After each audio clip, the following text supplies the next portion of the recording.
दिल्ली में लगातार AQI यानी कि एयर क्वालिटी इंडेक्स 300 के पार है, यानी कि बेहद खराब स्थिति में बना हुआ है। ऐसे में क्या इस पोल्यूशन से केवल आर्टिफिशियल रेन यानी कि कृत्रिम बारिश ही अब निजात दिला पाएगी?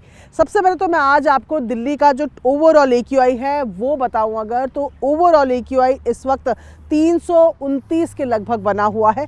ये तस्वीरें पहले मैं आपको कर्तव्य पथ की दिखाऊं, जहां पर आप देखेंगे कि धुंधलापन ज़रूर नज़र आ रहा है, लेकिन स्मॉग जैसी कंडीशन विजिबिलिटी पर कोई फ़र्क डालती हुई नज़र नहीं आ रही है। यानी कि विजिबिलिटी पे हल्का फ़र्क है, लेकिन जिस तरीके से नॉर्थ ब्लॉक, साउथ ब्लॉक या राष्ट्रपति भवन दिखता ही नहीं है, वो स्थिति नहीं है। और अब अगर मैं आपको दिखाऊं कि क्या कुछ चल रहा है, तो ये देखिए, ये दिल्ली का ओवरऑल AQI मैं आपको दिखा रही हूँ, जो 329 पर इस वक्त ये आप देख रहे हैं। वेरी पुअर कैटेगरी में 329 पर दिल्ली का ओवरऑल है। इसके अलावा आया नगर को अगर हम देखें तो आया नगर में भी ये 355 है, जो कि फिर से वेरी पुअर क्वालिटी पर बना हुआ है।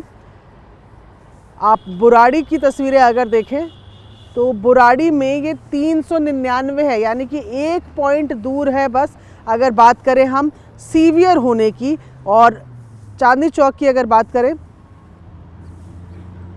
चांदनी चौक पर भी ये 350 के लगभग बना हुआ है। ये लास्ट अपडेट सुबह 7 बजे का हुआ है।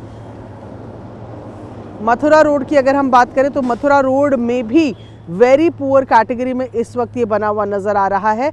और IGI एयरपोर्ट की अगर बात करें तो यहाँ पर भी फ़िलहाल 302 के लगभग जो एयर क्वालिटी इंडेक्स है, जो एयर की क्वालिटी है, वायु गुणवत्ता है, वहाँ पर भी वेरी पुअर कैटेगरी में है। अब ऐसे में क्या कृत्रिम बारिश ही जो है लोगों को निजात दिला सकती है? क्योंकि फौरी तौर पर जो निजात नज़र आ रहा है वो आर्टिफिशियल रेन ही नज़र आ रहा है। और मैं आपको बताऊं कि आर्टिफिशियल रेन दरअसल की कैसे जाती है। तो आर्टिफिशियल रेन के लिए आप पहले ना जगहों को डिसाइड करते हैं, और आर्टिफिशियल रेन के कई तरीके होते हैं, जिससे कि दिल्ली में जिस तरीके को अपनाया गया है उसे क्लाउड सीडिंग कहते हैं। नाम से ही जाहिर है क्लाउड सीडिंग है, तो क्लाउड का होना ज़रूरी है। जो टेक्निक दिल्ली में, जिसका एक ट्रायल कर लिया गया है, जो टेक्निक दिल्ली में इस्तेमाल की जा रही है, उसमें बादलों के नीचे से एयरक्राफ्ट जाता है। सेस्ना एयरक्राफ्ट है, IIT कानपुर और दिल्ली सरकार मिलकर इस क्लाउड सीडिंग को कर रहे हैं। तो सेस्ना एयरक्राफ्ट है।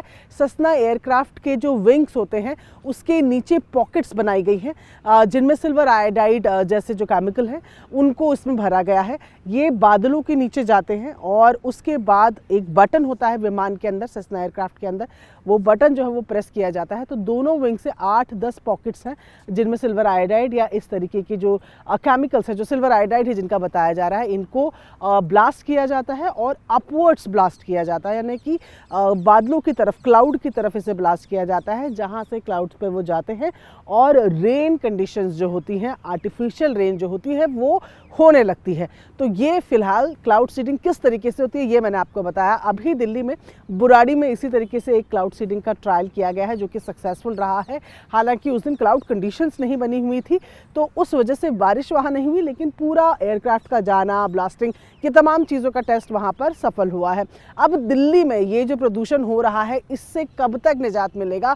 तो पहले तो मैं ज़रा आपको ये तस्वीरें यहाँ पर दिखाऊँ। आप देखेंगे कि आज कंपैरेटिवली आपको लग रहा होगा कि कुछ खास फ़र्क देखने को मिल नहीं रहा है। आपको लगेगा कि थोड़ी बहुत हल्की बहुत धुंध है, लेकिन कुछ और है नहीं। लेकिन ये स्मॉग है, ये सिर्फ कोहरा नहीं है, ये पोल्यूशन में मिला हुआ स्मॉग है, और ये आपकी आंखों पर असर डालता है। अगर आप बहुत देर तक बाहर खुले में रहते हैं तो आपकी आंखों में आपको हल्की हल्की जलन जो है वो महसूस होने लगती है। और पोल्यूशन की खास तौर पर अगर मैं बात करूं या एयर क्वालिटी की बात करूं, तो ये एक ऐसा विषय है जो हवा पर बहुत निर्भर करता है। देखिए, आपको समझना होगा कि हम जो कहते हैं कि ये सर्दियों में ही कैसे पोल्यूशन हो जाता है, सर्दियों में ही नज़र आता है, तो आप समझिए कि एक पूरा सिस्टम है, जो वेदर सिस्टम है, इसमें होता ये है कि हवा जो है वो तेज़ नहीं चलती है, हवा जो है वो बहुत धीरे धीरे चलती है। और जो पूरे पोल्यूटेंट्स हैं, जो PM 2.5 है, PM 10 है, वो आपको विजिबल होने लगते हैं, क्योंकि जो पॉल्यूटेंट्स हैं वो ऊपर की तरफ एक लेयर में बने हुए हैं। ऐसे में अगर हवा चलती है तो उसको डिस्पर्स कर देती है, इधर से उधर फैला देती है। तेज़ हवा ना चलने की वजह से, हवाओं के ना होने की वजह से, सर्दियों में क्योंकि ज़्यादातर ये कंडीशन बनी रहती है विंटर शुरू होने के बाद कि हवाएं नहीं चलती हैं, उस कंडीशन में पॉल्यूशन ज़्यादा नज़र आने लगता है, ज़्यादा महसूस होने लगता है। और वही कंडीशन अक्टूबर के बाद से बननी शुरू हो जाती है, क्योंकि एक तरीके से सर्दी का आगाज़ शुरू होता है। हल्की हल्की ठंड जो है सुबह के वक्त अब महसूस करने लगे हैं लोग, और इसी के चलते अब लोगों को डर है कि दिल्ली में सर्दियों के आने का मतलब प्रदूषण के आने का मतलब भी है। ऐसे में बहरहाल अगर हम बात करें तो आज अभी फ़िलहाल 329 के लगभग जो AQI है वो बना हुआ है। और कल के लिए जो प्रेडिक्शन AQI का दिया जा रहा है वो इससे ज़्यादा दिया जा रहा है, 347 के लगभग ये बोला जा रहा है कि कल जो AQI है वो इतना बढ़ सकता है। ऐसे में क्या माना जाए केवल आर्टिफिशियल रेन ही एक इलाज है? तो आर्टिफिशियल रेन को फौरी इलाजों में से, यानी कि तुरंत होने वाले इलाजों में से फिर भी कहा जा सकता है, क्योंकि 5 जगह इस बार क्लाउड सीडिंग होनी है। अलीपुर, बवाना, ये तमाम जगह हैं जहां पर इसका एक्सपेरिमेंट किया जाएगा, जहां पर क्लाउड सीडिंग को किया जाएगा।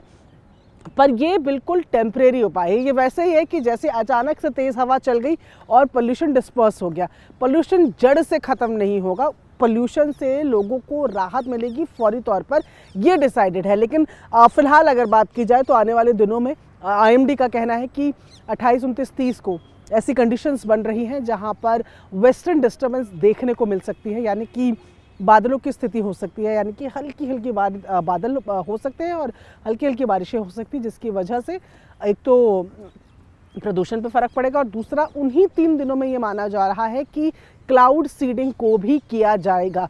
28, 29, 30 की फ़िलहाल डेट है जिसमें IMD के अनुसार वेस्टर्न डिस्टर्बेंस जो है वो हो सकता है और तब क्लाउड सीडिंग को किया जाएगा। इसके अलावा दिल्ली में ग्रैप 2 लागू है और ग्रैप 2 के जो तमाम रेस्ट्रिक्शंस हैं वो लागू हैं और मैकेनिकल स्वीपिंग को पूरी दिल्ली में करने की बात की जा रही है। जो हाथ से गलियों में भी झाड़ू लगाया जाता है, सड़कों पर झाड़ू लगाया जाता है। वैसे तो मैकेनिकल स्वीपिंग ही अब दिल्ली में देखने को मिलती है, लेकिन गलियों में और बाकी जगहों पर भी पूरी तरीके से मैकेनाइज सिस्टम हो, इसके लिए कोशिश की जा रही है।